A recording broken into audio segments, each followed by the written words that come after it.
As a researcher on language of conflict and hate speech, I went to North Kivu with Teddy Mazina, a photojournalist who has covered Burundi in the past and who is familiar with the conflict dynamics in the region, to gain a deeper understanding of the drivers of conflict in DRC and of the mechanisms of hate ideology targeting the Kinyarwanda-phone communities, because the area currently under M23 control was occupied for 30 years by the Hutu power armed group FDLR, which fled into DRC, or former Zaire, after committing the 1994 genocide against the Tutsi in Rwanda, and which since then continued to perpetrate violence against Congolese people. I felt that it was finally safe to travel there to collect information which was not reported on in the media and academia for the last 2 years. Well, great. You did some work there for us now. I understand that, kind of shockingly, that you actually interviewed the M23 spokesperson, Lawrence Kanyuka. What did you talk about, and what did other M23 rebels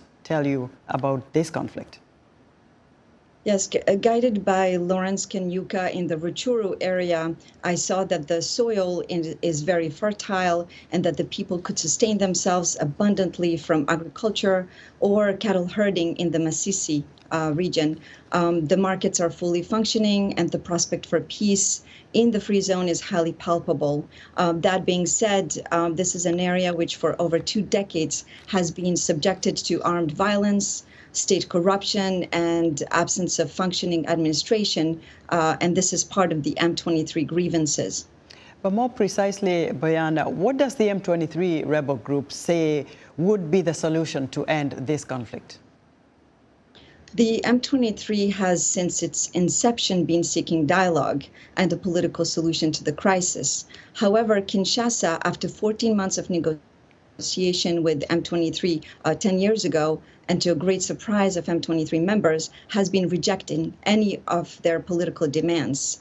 2 days ago, President Tshisekedi said in an interview on a national Congolese media that he will never negotiate with the M23.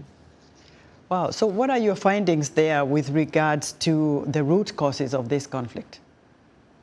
There are visible signs of the 3 decades-long violence and persecution of the local population by the FDLR and of the destruction of the critical environment.